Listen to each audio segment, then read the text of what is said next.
And it's Justin Shore here with my seat at the table here in Chronicles of EMS. Our live chat room also has a seat at the table.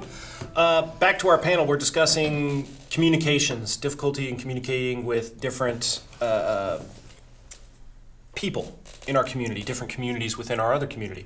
We've talked about autism, we've talked about the deaf, we've talked about a number of different presentations. What I want to focus on this episode is using technology to better our communication skills. We've all got cell phones. We're all able to send messages instantly around the world, but how are we using those to deal with the people in these communities that we've discussed? How are you using technology to communicate with the autism community? Well, there's a couple of different ways. One, definitely your cell phone, and so to have somebody's number that knows your patient, it's really valuable to be able to talk to them, and you can find out about the patient's nuances, whether they do or don't like touch, and the sounds, the smells, those kind of things, right? Their tendencies. Also, Medical Alert is starting a new autism sort of focus, but it works for everybody. They have a partnership with the Autism Society, so that because people with autism tend to wander sometimes, right? And just dealing with somebody with autism in an EMS setting, you can get information from Medical Alert, and they can actually fax that person's information to whatever hospital it is that you might be transporting to. And the cool thing actually is that you call the 800 number on Medical Alert and you speak to a person.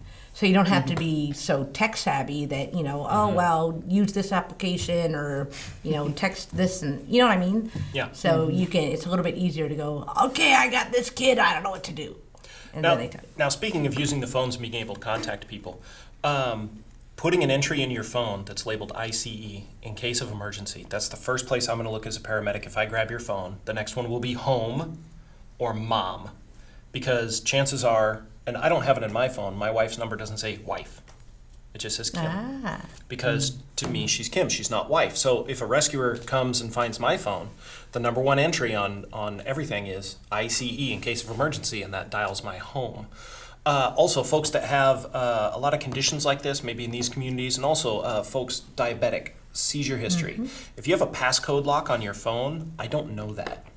I don't know the pass lock to open up your phone. So if you put an ICE entry in, you need to take the passcode off your phone. It makes your phone a little bit less secure, but it gives me better access to your information. Perhaps also, now that we have these smartphones, which are really just little computers, maybe a PDF file on the home page of the phone. On my Droid, I can do it. I think on the iPhone, you can do it. Just make up a PDF of your history, what's going on, best ways to communicate with you, and just drag and drop that on the home screen on your phone. That'd be a great resource for rescuers. Maybe we can even, you mentioned calling the Medical Alert hotline, and maybe they fax something to the hospital. Right. Well, hey, can you email me that PDF? Here's my address. Right. Maybe that's something we can try to get them to really focus on.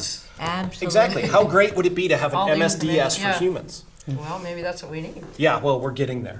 And one of the things I'm going to speak with a lot of the administrators is trying to open up a lot of this medical data that's just floating in the ether that's out there. Doctors can exchange it rather readily, but it's difficult for me as a paramedic to be able to reach in there and by name, date of birth, maybe some other metrics, be able to pull down your entire medical history right there in the ambulance, because we've talked about getting that interpreter is the best way to go. Getting someone who's familiar with their presentation, a parent, a loved one. Again, in the bus, on the side of the street, in the mall, when I don't have those resources, using the technology to be able to pull down medical history in my EPCR, using my phone to try to access some of the information, or like I was saying, use your phone to try to get some of that information. What else can we be using, or are we using technology-wise to communicate with people that we can't usually communicate? Well, I just wanted to add that, because I just spoke to a gentleman from Medical Alert, and that very specific medical histories are included in what they have. So if you're a Medical Alert member, right, it's really just an 800 number phone call away, and they can forward it wherever, as long as there's a fax number, right? So they can forward it to someplace secure. I'm thinking about what you're saying in relation to what we talked about earlier.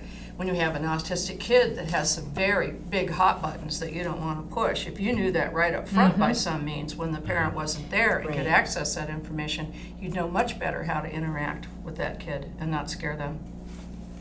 I just came from Macworld. I have to tell you, the technology God, out there. yes. Oh my God. There are so many things. I mean, there are outfits that people could wear and have iPads put in the front. You can access your iPad. They could have that emergency stuff. They could have an app for I communication. imagine the game Operation and somebody with an iPad. Was it like that? Is I that did what you- not quite No? see it quite like that, but yeah. Surgery optional. Yeah, I mean, but with the zippers and stuff, there was this product which I just have to share if that's okay. This Absolutely. is here in case you want a little look-see here. This is Kanson's The Paper Show. This is the teacher edition, and it's like an eyeball like popping out. When I saw it originally, I saw it elsewhere, and I was glad to see that we were at Macworld. Let's say that you need to communicate with somebody and send the information. So as long as you have a laptop and it's kind of speaking right Which now, we have here at the show. Yes. all you need is the software, which is in this key, this Bluetooth pen, which has this little itty bitty camera. It's like being James Bond here. And then this Anoto paper, and the three of them kind of speak together.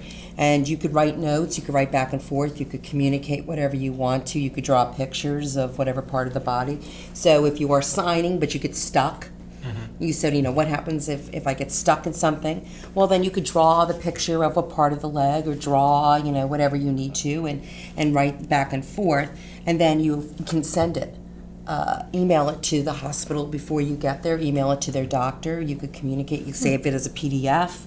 All kinds of things. This is like an amazing little You can tool. do it in different colors. You could do it in different colors. It's got pre-made shapes, so you could sit there and like that and see it showing up on your screen. And you could even do a little sticky note if you wanted to remind yourself some things, or if the person has, some sort of allergies. And this is to help the folks at home. This could really be great for going forward with community practice paramedicine as well, and being able to live stream this to a physician anywhere in the Right. world and say, here's what we're dealing with. Okay, I'm going to put the patient on the pen now. I coined that phrase. Make sure we do. like Patient on the Patient pen. on the pen. Excellent. I'm And sure the patient Kansen is would going, love that. The patient is going to communicate what they need to communicate with you. Now, this looks like a lot of the same technology that my daughter's tag reader has. It's a little pen, and she opens up the book, and wherever she touches on the book, it tells her a different part of the story. Right, not quite, because Tag Reader, LiveScribe works on an audio format. This is more visual format. There's several different kinds of papers which I've discovered. There's an interactive paper, which we don't have here, and that allows you to bring up URLs, to bring up PowerPoints, and all that kind of thing. So imagine if you're doing a training, and you want to, somebody is based in a different state, but they still want to participate. You can go back and forth. The applications of this particular product, the paper show really has quite a lot of utility. And I really like that the, rescuers are really embracing it because it's real time. It's not like, let's take the notes and then we're going to download it. I don't have the time for that. I'm not even that tech savvy. I'm a teacher. I'm a psychologist. I need to do things real time.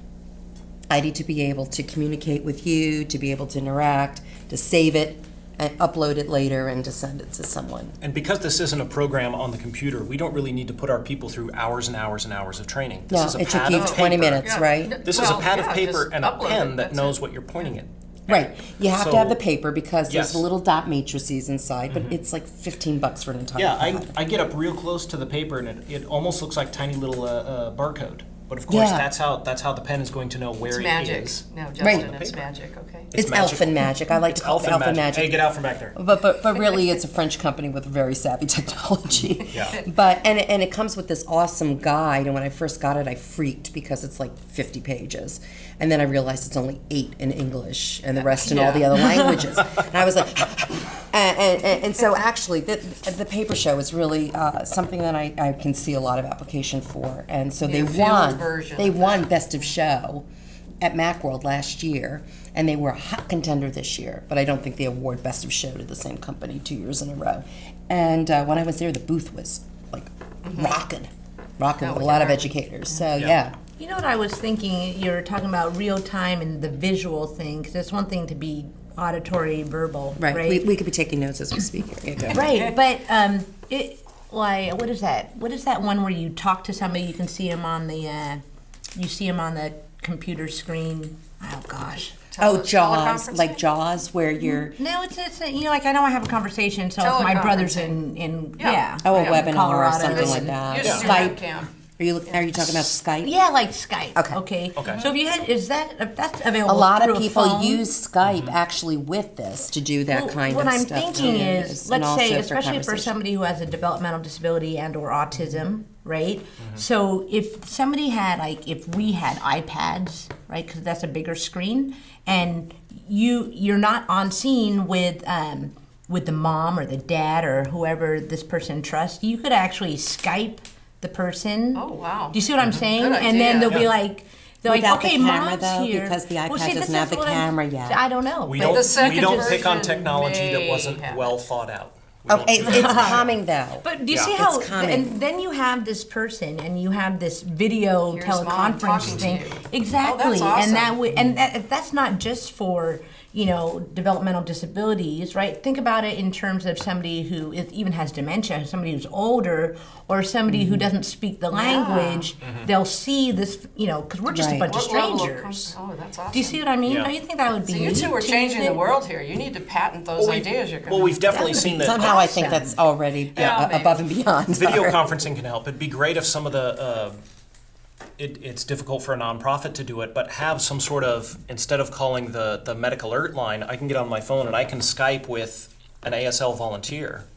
And I can just point my phone at you signing, and they'll be able to type Yeah. what it is that you're signing in case you're doing anything intricate Right, or if right. I So can't it'd be very understand. much like that language, Right. the other language interpreter. Well, what you're talking about is video relay services, and that is very much in the forefront. People do use those regularly, and for instance, Keith Wan, who is well known in the deaf community, does call VRS, and that's a major part of that business. Is where they not only have English, but say again, if you have a Spanish-speaking deaf person, so they could be signing and habla español.